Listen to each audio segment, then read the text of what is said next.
Salut à tous, bienvenue dans ce nouveau numéro. Ce numéro fait donc suite à ce que nous effectuons comme opération hier. Pour rappel, on effectuait des divisions. Donc 24 heures après, ça consiste, cette dernière opération, à du coup retirer ces corps de ruche. Alors autre point intéressant, ce que je vous montre, c'est cette fois-ci toujours le pommier que je vous ai montré justement hier, où on s'aperçoit que cette fois-ci, il y a quelques visiteuses. Donc en train de polliniser, de récupérer le nectar. Ah, et là on la voit bien. Je ne sais pas s'il y a eu le temps de voir dans ses pattes, dans ses corbeilles. On a pu voir qu'elle avait également du pollen. La voilà en plein travail.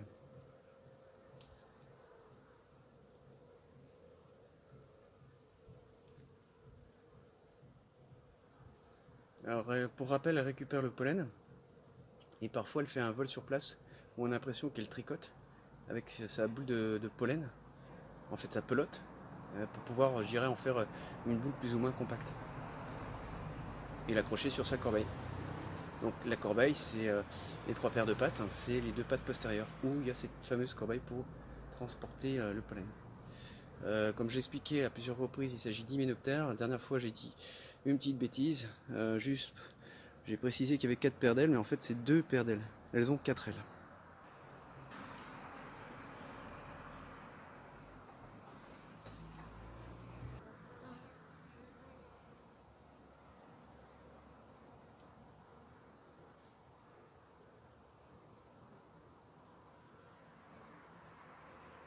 Donc là, pour le moment, celle-ci, en l'occurrence, n'a pas encore beaucoup récolté de pollen. On a plus l'impression qu'elle est en train de récupérer du nectar.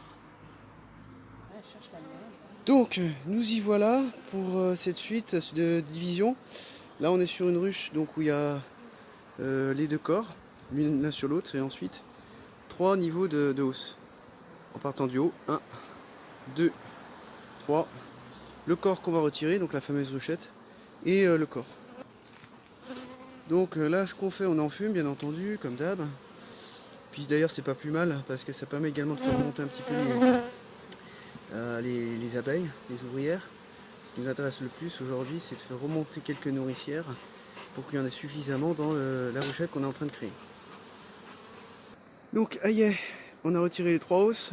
On arrive donc au corps de ruchette avec 1, 2, 3, 4, 5, 6 cadres, ce qui est pas mal. La partition. Donc, il y a pas mal de monde. Et du coup, ce qui serait bien, c'est que tu poses directement cette ruchette ici, là. Ce sera le nouvel emplacement. C'est juste à côté.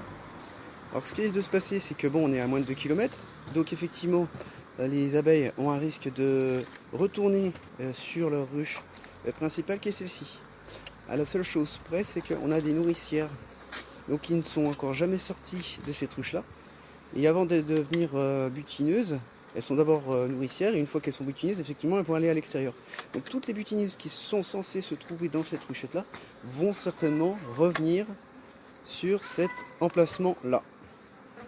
Donc voilà le nouvel emplacement. Tu n'as plus qu'à mettre le dessus de cadre, je ne sais plus comment ça s'appelle. Et ensuite, on fera une dernière chose, c'est qu'on va mettre un chiffon juste à l'entrée de la ruche pour limiter l'accès et pour éviter qu'elle se fasse trop attaquer. Avec, bien entendu, le toit. Et pour le chiffon qu'on va mettre, on va mettre le chiffon à droite, du côté droit, parce que les cadres se trouvent du côté gauche. Et on peut obstruer facilement les 3 quarts, au moins la moitié, les 3 quarts. Quant à l'autruche, alors on voudrait juste voir quelque chose avant de mettre la hausse. Tu peux la retirer. Ce serait juste de vérifier les cadres de cire gaufrée, voir l'état, et si ça se trouve, on peut peut-être les recentrer.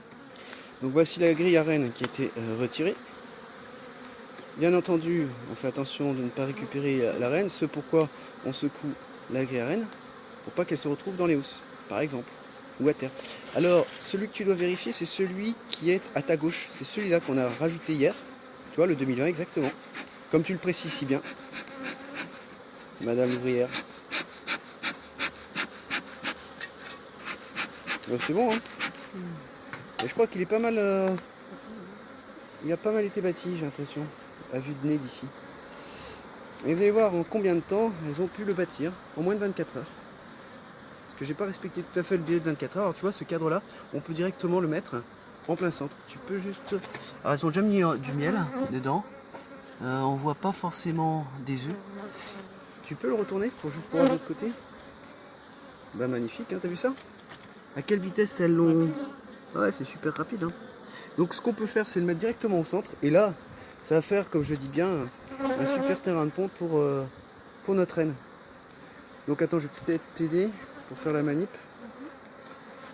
Donc on a retiré, tu vois d'ailleurs, un cadre de cire rouge. Enfin le cadre que j'ai noté rouge. Qu'on a mis à l'extérieur. Bien entendu, bon, on réorganise tout ça. Tu peux mettre le vert vers l'extérieur. Comme ça, on mettra les deux bleus à l'intérieur. Et là, c'est magnifique. On a fait la part de travail qu'il faut. J'espère que j'ai pas mis mes doigts sur le micro en tout cas. Et qu'on m'entend bien, parce que j'ai oublié de prendre le micro branché. Donc voilà. Et là, c'est parfait. Donc on a fini notre intervention pour cette dernière ruche où on a récupéré donc la ruchette, où on a récupéré une partie de la population. Ça permet, tu vois, de diminuer la fièvre, le risque de fièvre des sémages. On redonne de la place. En plus, en mettant des nouvelles cires, et puis en mettant des nouvelles cires, comme je le dis, ça permet de renouveler, d'avoir un endroit propre pour ces ruches. Il n'est pas suffisant. Ah bon, il n'est pas suffisant? Non. Ouais. C'est l'art de l'apiculture, surtout que c'est plus important d'avoir un bon enfumoir. Bah, il fume ton enfumoir, regarde. Il fume que quand il est à l'arrêt. Ouais. Ah, si, il fume bien. Bah voilà, tu vois. Et donc pour celle-ci, il y a une dernière action, c'est un chiffon. Donc nous y voici, une opération.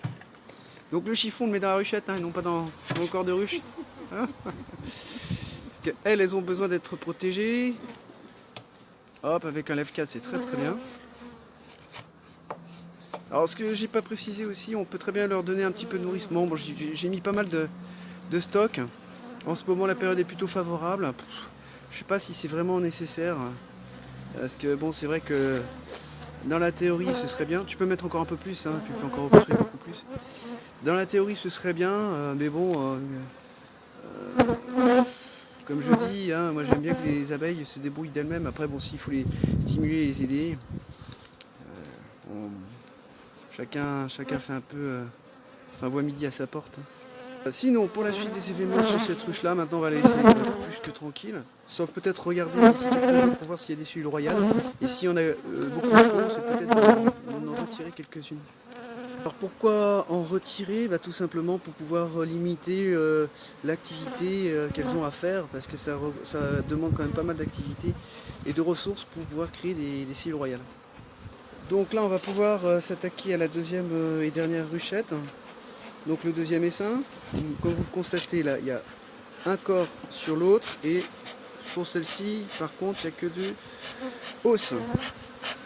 Alors aussi autre précision, quand on retire les ruchettes, bon comme je le précisais juste avant, on surveille si elle est cellules royales et ensuite après, une fois que c'est une nymphe, ça dure 7 jours. Il faut vraiment ne rien toucher du tout. Et même encore attendre une douzaine de jours avant d'ouvrir. Pourquoi? Parce que bon, la reine va naître, elle va éclore, et après il faut compter entre 5 et 15 jours pour qu'elle se fasse féconder.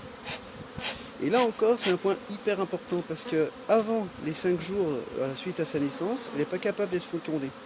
Et après les 15 jours, elle ne peut plus être fécondée également. Donc il y a vraiment une fenêtre de tir, enfin sans faire de jeu de mots bien entendu. Donc c'est-à-dire qu'entre l'âge J5 et J15, impérativement la reine doit se faire féconder. Donc là, ce sera le futur emplacement pour cette deuxième ruchette. Donc, on a retiré la première hausse. Là, on s'apprête à retirer la deuxième hausse. Je sais pas si tu sens une différence par rapport à hier. Et donc voilà la petite ruchette. Alors celle-ci, elle a moins de cadre. Et bon, il y a pas mal de monde. Hein. Donc même opération, tu la retires. La graine qui sépare les deux corps. Donc comme ça, on est sûr que la reine qui est en dessous, on ne la récupère pas. Et que dessous, du coup, celle-ci est orpheline. Et au bout d'une heure ou deux, ou même plutôt 3 heures, au bout de 3 heures, donc cette ruchette-là va se sentir orpheline. Et à partir des cadres d'œufs qu'on a mis, ou plutôt larves de moins de 3 jours, elles vont pouvoir commencer à construire les cellules royales. Donc cellules royales qui peut être intéressant et pertinent de vérifier si on a le temps au bout de 3 ou 4 jours, hein, juste pour faire une sélection, voir si tout est bien. Et ensuite, laisser tout tranquille, ne surtout rien bouger, attendre que la lymphe arrive. La lymphe, c'est 8 jours, 7 jours. Et à l'issue de ça, la reine va naître. Une fois qu'elle est née, entre 5 et 15 jours, elle va être fécondée. Juste pour cette ruche, c'est de retirer la grille à reine, juste de voir si on a mis de la cire gaufrée pour pouvoir la recentrer. Alors, je sais pas si vous voyez, il y a un faux bourdon là qui est au milieu, il n'arrive pas à passer au milieu. Il n'arrive pas à passer la grille à reine, c'est normal. Ils sont un peu gras. En fait là je pense que en constatant comme ça, il n'y a rien à faire de plus. Tout est bien ordonné. On n'avait peut-être pas mis de cire gaufrée. Donc tu peux remettre la grille à reine, on peut la fermer et puis c'est bon. Alors sur ces paroles, on va clôturer cette division, parce qu'il s'agissait tout simplement en 2 épisodes, 2 parties de division et de création de ruchettes. J'essaierai d'y penser, de revenir sur la partie fécondation, comment ça se passe avec la reine et les différents faux bourdons, donc les mâles, qui vont former une comète pour pouvoir assurer cette fécondation et le retour à la normale dans la ruche pour pouvoir ensuite se mettre à pondre. Je vous dis à très bientôt et sur ces paroles, ces belles images et cette activité de cette magnifique ouvrière toute blanche, sur ces paroles, on vous dit à très bientôt.